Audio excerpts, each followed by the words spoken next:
Hello everyone, my name is NewFlowerGirl, but you can call me Demi, and welcome back to another Aftertalk.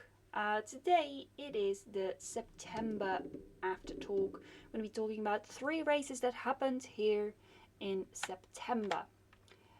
And the questions are, well, of course, which ones are they?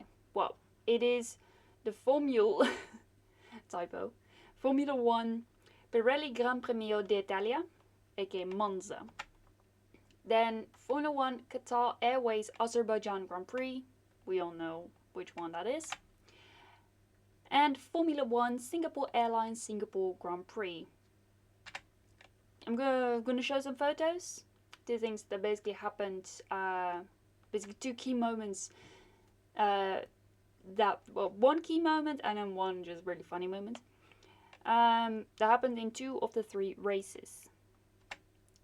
Gonna go and look at the current driver standings, current constructor standings as per usual, and where to next. So, here we have the lovely track that is Monza. High speed. Yeah, high speed and I think high downforce as well? I don't know. But yeah. Before we got to, basically right after Zandvoort, we got the news that Logan Sargent had been dropped from Williams and that Franco Colapinto, a driver in Formula 2, would be replacing him with immediate effect. Well, I'll tell you how well he did at the end. We had Kimi Antonelli, who we now know is going to be driving for Mercedes next year in Lewis Hamilton's car. The rumours are true. But he crashed in FP1, driving in Russell's car in the first 10 minutes. In qualifying, Norris got pole and Piastri second. This would be the first McLaren front row lockout since 2021.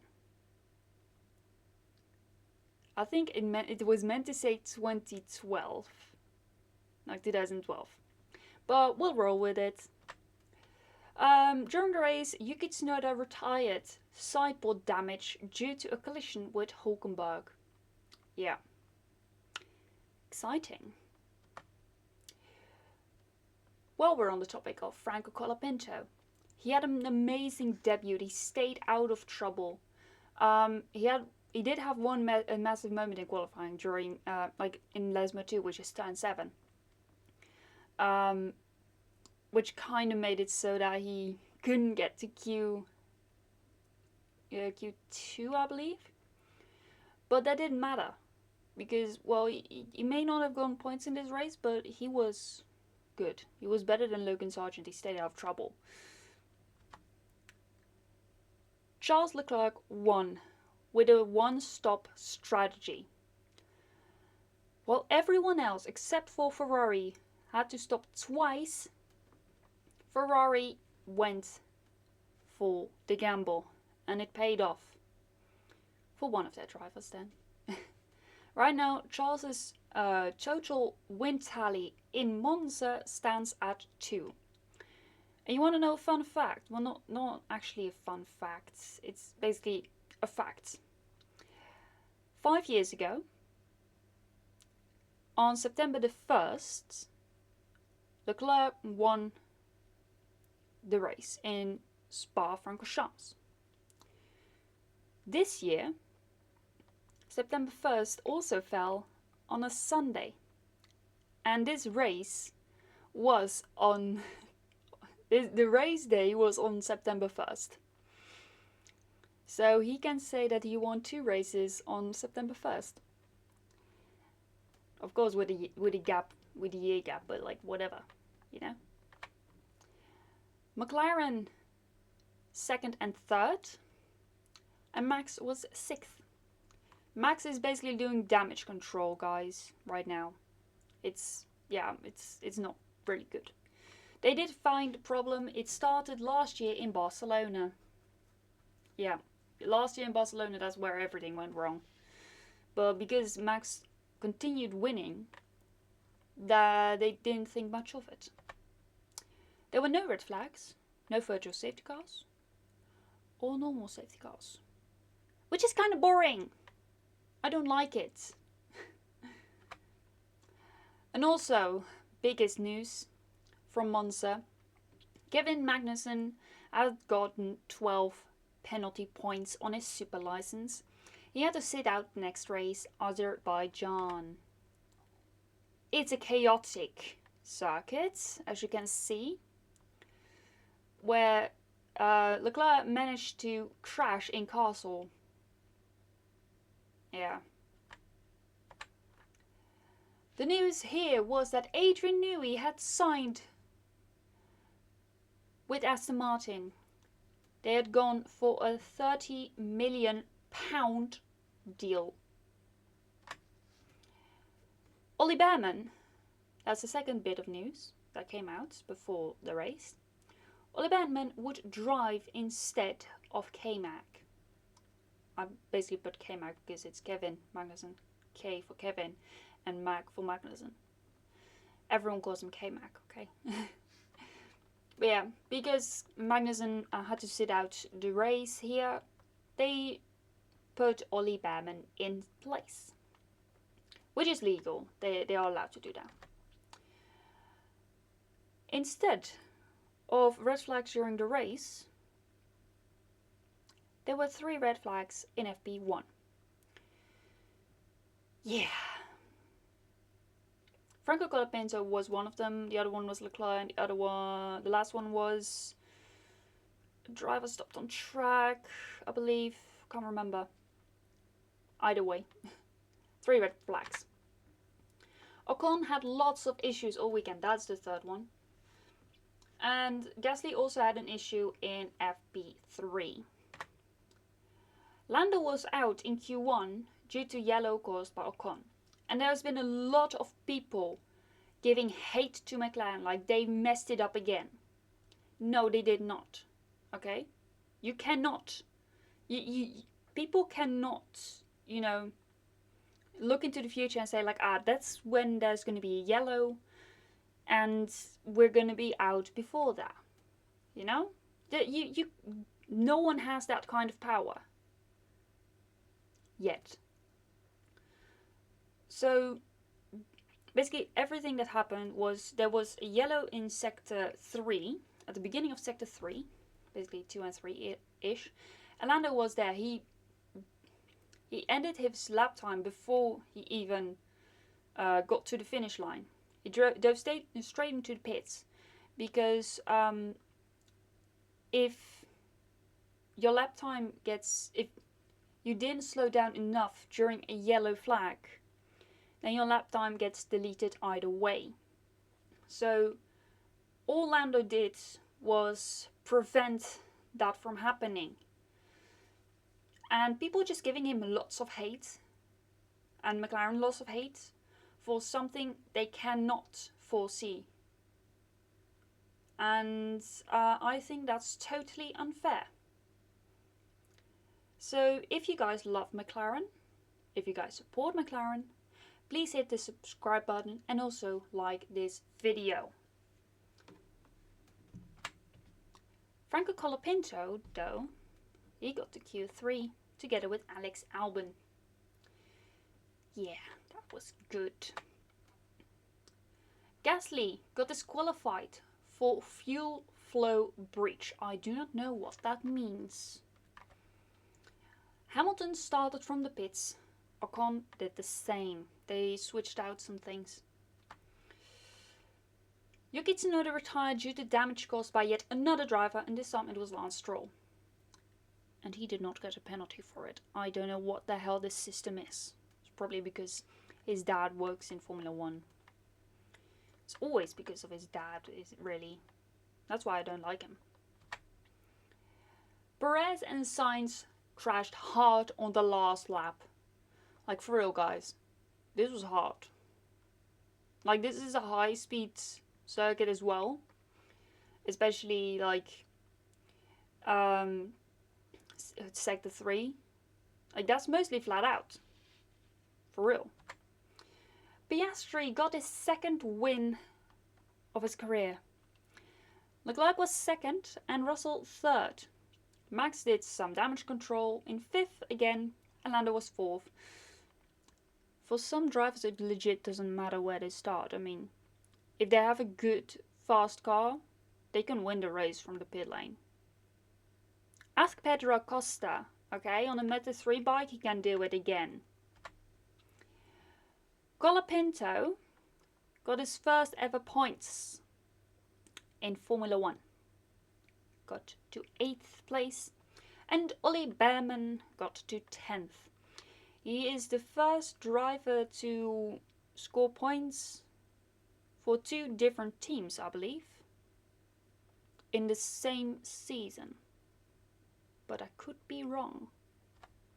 Anyway, we're going to go over to my favorite street circuit, Singapore. I absolutely love this one. If you guys can remember, I once did a live stream where I did a last to first challenge right on this track. They added another what do you call it? DRS zone between 14 and 16. And this is basically the first track to have like 4 DRS zones besides Melbourne. But it's not going to matter anyway, because in 2 years, like in 2026, DRS is going to be useless. Godzilla was back, interrupting the practice sessions.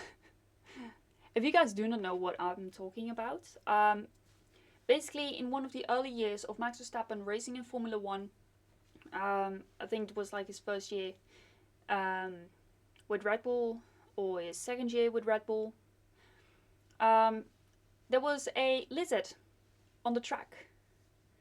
And GP, his engineer, radio man, said Godzilla.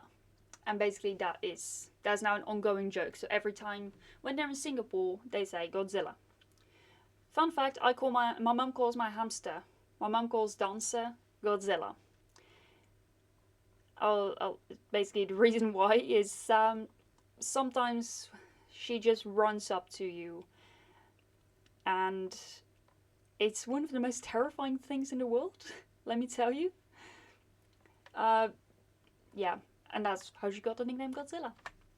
Anyway, there was one red flag that wasn't a Godzilla.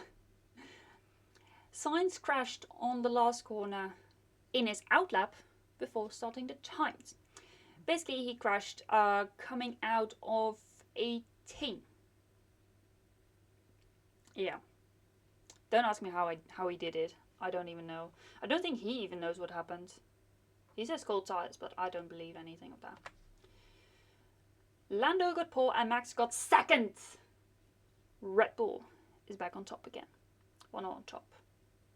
They're doing better. I mean, normally you would think like Singapore is not a Red Bull circuit. Like, look at this. Max is second. Look at that. Expect the unexpected, people. Always do. Charles Leclerc had his time deleted, which meant that both Ferrari drivers had to start 9th and 10th.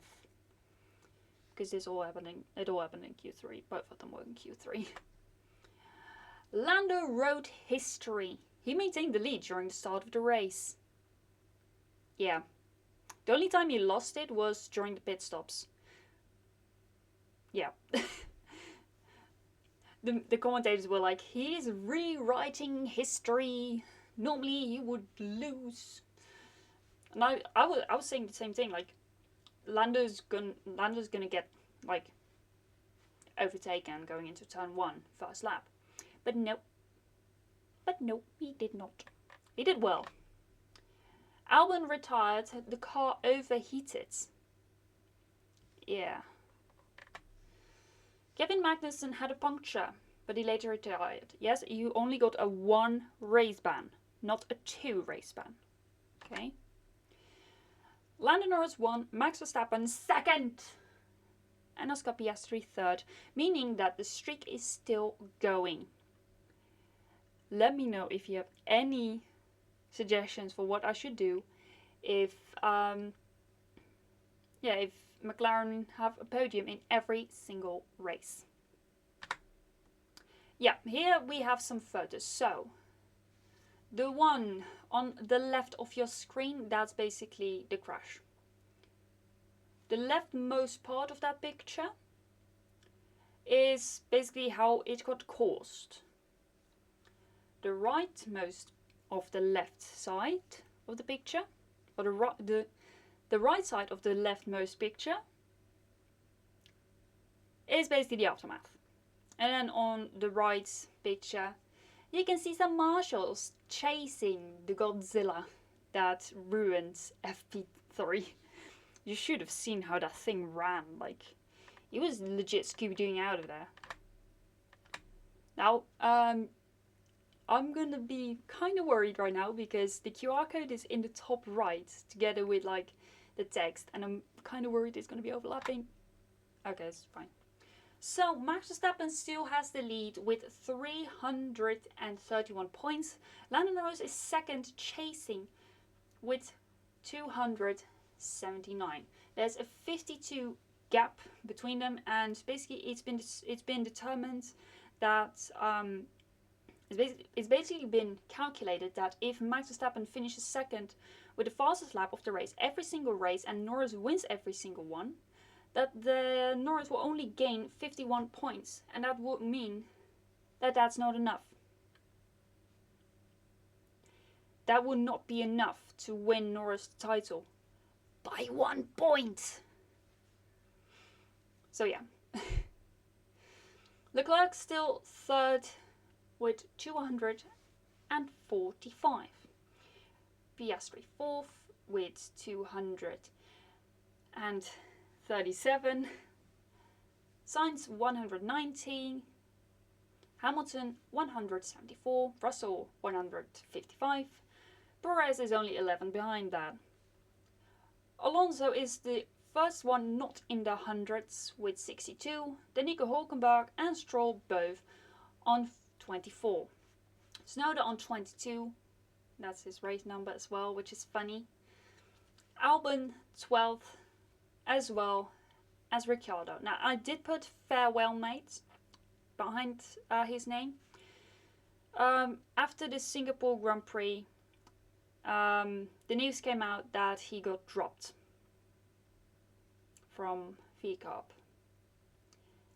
And Liam Lawson is gonna step in. Yeah.